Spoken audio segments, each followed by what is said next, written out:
Good Sunday to you. Happy Easter. Double clutch or grind here again. 7:30 in the morning. A little overcast and cold. So you see I got my beanie cap on. I got my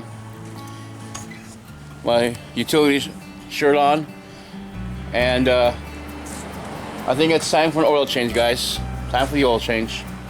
So we're going to take the 360. We're going to change the oil on it. I do mine every 1,000 miles. And you know, for the past few months now, I've been doing a lot of research on oil, synthetic versus conventional, you know, zinc, whether it's needed or not in older vehicles such as myself, my truck itself. You'll find out that modern oils have just enough formulation and detergents for your engine that you don't need a lot of additives. And matter of fact, additives are not even recommended for your vehicle. You're probably just wasting money anyways. So I've been using conventional oil in this 360, just standard oil, you know, and just change it regularly. This way it doesn't, you know, build up any kind of sludge. So for $16 and a $3 filter, you know, there's no reason why I shouldn't change every 1,000 miles or even more. But in my case, since when I bought this truck, it wasn't running, you know, straight. It was kind of, you know, skipping and stuttering and what's the word I'm looking for? Stumbling. So basically, what happens as time went on, I changed the oil more often. I even did put additives inside the oil and in the fuel.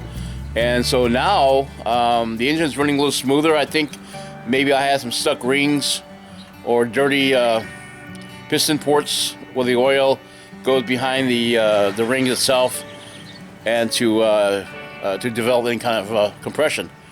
All right, so let's get started. We're gonna go into the truck and drain the oil out.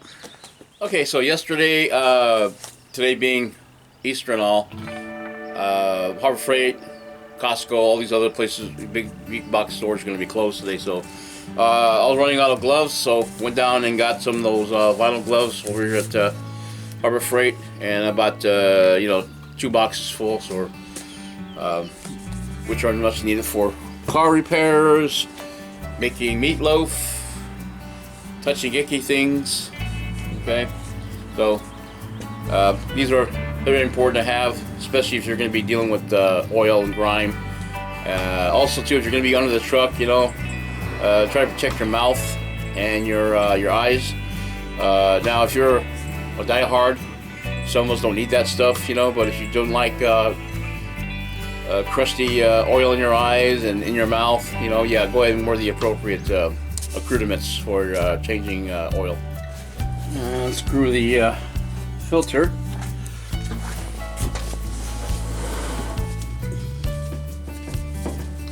This is it's called the ST16. It's a Walmart Super Tech special. Much cheaper than the other brands. Alright, that'll relieve the pressure a little bit to get the oil down there. Now the engine's cold, guys, so of course it's like molasses in the wintertime going down that oil pan.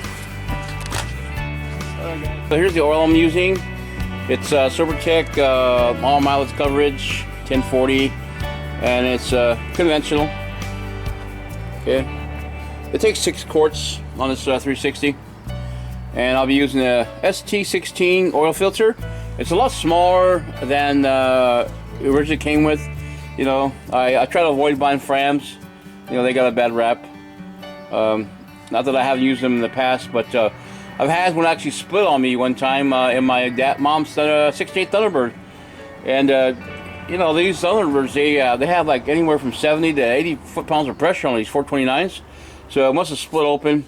I replaced it, you know, with another Fram. Of course, that's pretty much all they had back in the 70s. You know, they had some other ones, but those were readily available at the old Kragen store, you know, before they became other names, you know.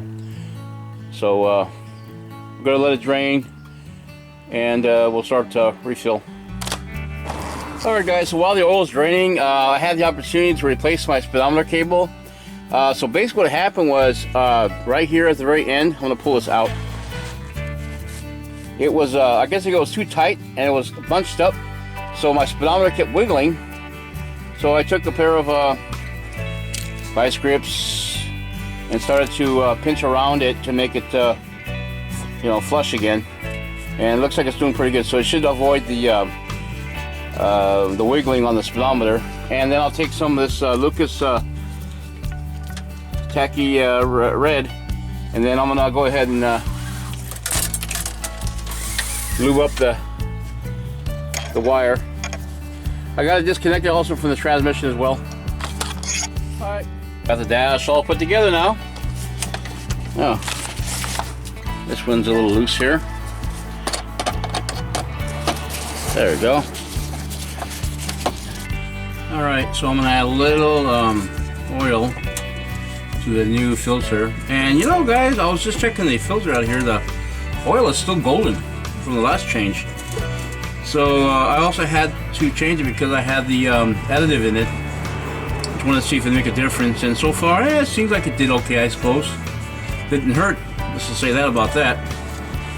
Alright, put it in by hand here. Now your hands may be a little oily because of the change of the oil and stuff, so you want to hand tighten it. So what I'm going to have to do is I'm going to have to, oh, I think I got it. There we go. That's hand tight enough. And wipe it down a little bit.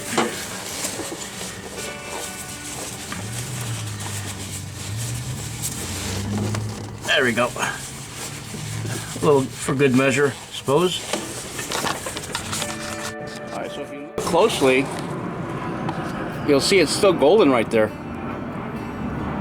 Probably go for another couple thousand miles, but I like to change mine. Remember, I'm the third owner of this vehicle, so I don't know what the condition of the engine is. I was told it was rebuilt 15 years ago, so I don't know how much it's been used. But so far it looks like it's pretty good. I don't have any blow-by. I don't have any stumbling. Seems like they run on all cylinders.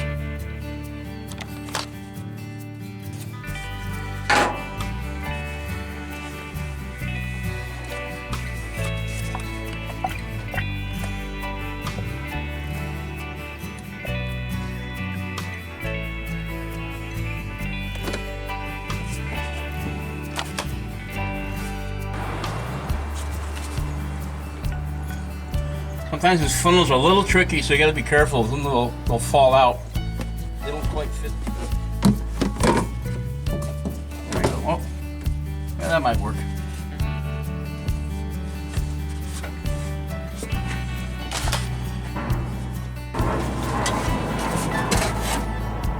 Yeah. Alright guys, let's give it a start up. Cool start.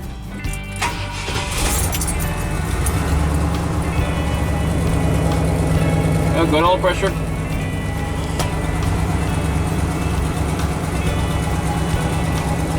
No stumbling so far. Guys, this truck has great oil pressure. Alright, it's idling on its own now.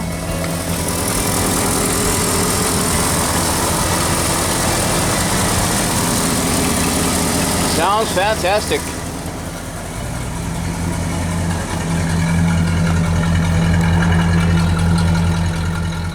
Surprisingly, O'Reilly's is open, so I'm going to go and drop off the oil, and then we'll do a little drive.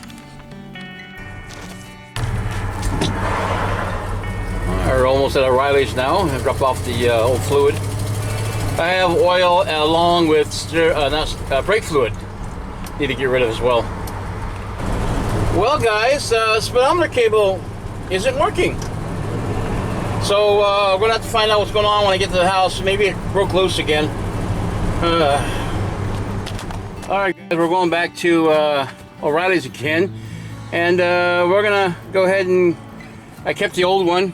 And the box anyways and the receipt. So I'm going to take it back to O'Reilly's and have a new one put in. Alright, so I dropped off the old cable to O'Reilly. They said pickup will be in a couple hours or so.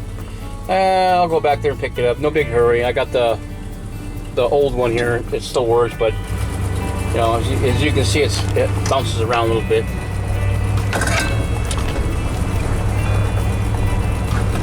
All right, we're at home now. Okay, that's enough. I'm gonna go ahead and start loading this video up. You guys have a nice Easter. Double clutch grind out, and we'll talk to you again real soon. Bye for now.